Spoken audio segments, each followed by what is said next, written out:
Ration দুর্নীতি ও গম পাচারের অভিযোগে ভারতের জনপ্রিয় অভিনেত্রী ও সাবেক সংসদ সদস্য নুসরাত জাহানকে আবারও তলব করেছে দেশটির কেন্দ্রীয় তদন্ত সংস্থা এনফোর্সমেন্ট ডিরেক্টরেট ইডি। পশ্চিমবঙ্গের নির্বাচনের আর মাত্র একদিন বাকি। আগামী বৃহস্পতিবার ২৩ এপ্রিল প্রথম দফার নির্বাচনের একদিন আগেই আজ বুধবার ২২ এপ্রিল এনফোর্সমেন্ট ডিরেক্টরেটে ইডির সদর দপ্তর কলকাতার সল্ট লেকের সিজিও কমপ্লেক্সে হাজিরা দিলেন দুই বাংলার জনপ্রিয় অভিনেত্রী তথা তৃণমূল কংগ্রেসের সাবেক সংসদ সদস্য নুসরাত জাহান।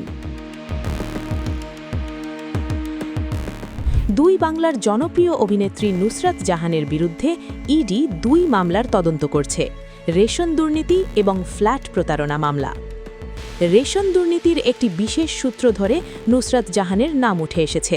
অভিযোগ, এই পাচার চক্রের কিছু আর্থিক লেনদেনের সঙ্গে অভিনেত্রীর যোগসূত্র থাকতে পারে, যদিও এখনও পর্যন্ত এই বিষয়ে নুসরাতের তরফ থেকে কোনো প্রতিক্রিয়া পাওয়া যায়নি।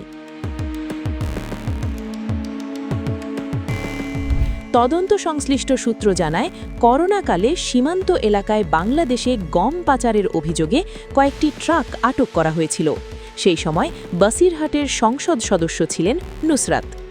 ইডির একটি সূত্র জানিয়েছে, ওই ঘটনার তদন্তে একাধিক নাম সামনে এসেছে এবং বাংলাদেশে গম পাচার প্রসঙ্গে সে সময় কোনো আর্থিক লেনদেন হয়েছিল কিনা তা খতিয়ে দেখতে নুসরাতকেও জিজ্ঞাসাবাদ করতে চায় সংস্থাটি।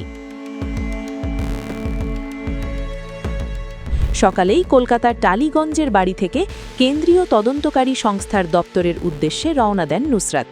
এরপর প্রায় ১১টার দিকে সিজিও কমপ্লেক্সে আসেন তিনি। পরনে ছিল সাদা সালোয়ার, চোখে মুখে একরাশ চিন্তা। গাড়ি থেকে নেমে সোজা ইডির দপ্তরের দিকে যাওয়ার সময় গণমাধ্যম কর্মীরা জিজ্ঞাসা করেন অভিনেত্রীকে যে তাকে কোন মামলায় তলব করা হয়েছে। তিনি কোনো উত্তর না দিয়ে সোজা ইডি দপ্তরে প্রবেশ করেন। তৃণমূল কংগ্রেসের টিকিট নিয়ে লোকসভা নির্বাচনে বাসিরহাট আসন থেকে সংসদ সদস্য নির্বাচিত হয়েছিলেন নুসরাত জাহান। তারপর রাজনৈতিক অঙ্গনে গ্ল্যামারের রং ছড়ালেও কাজের কাজ খুব একটা করেননি বলে দাবি অভিনেত্রীর নিন্দুকদের। ২০২৪ সালের লোকসভা নির্বাচনে টিকিট পাননি নুসরাত। এমনকি দলের প্রচারে যেসব তারকারা ছিলেন সেই তালিকায়ও ছিলেন না তিনি। ফলে দলের ওপর খানিকটা অভিমান হয়েছিল তার। তবে সব মান অভিমান ভুলে চলতি বছরের বিধানসভা নির্বাচনে দলের পাশে আছেন নুসরাত জাহান। বিধানসভা নির্বাচনে যেসব তারকারা প্রচারণায় অংশ নিচ্ছেন সেই তালিকায় রয়েছে তার নাম।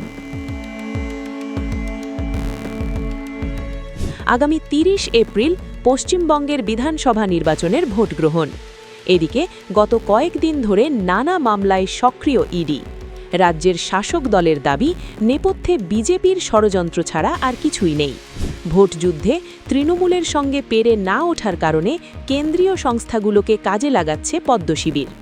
নুসরাতকে তলব করার ব্যাপারটিও তারই অংশ বলে মনে করা হচ্ছে।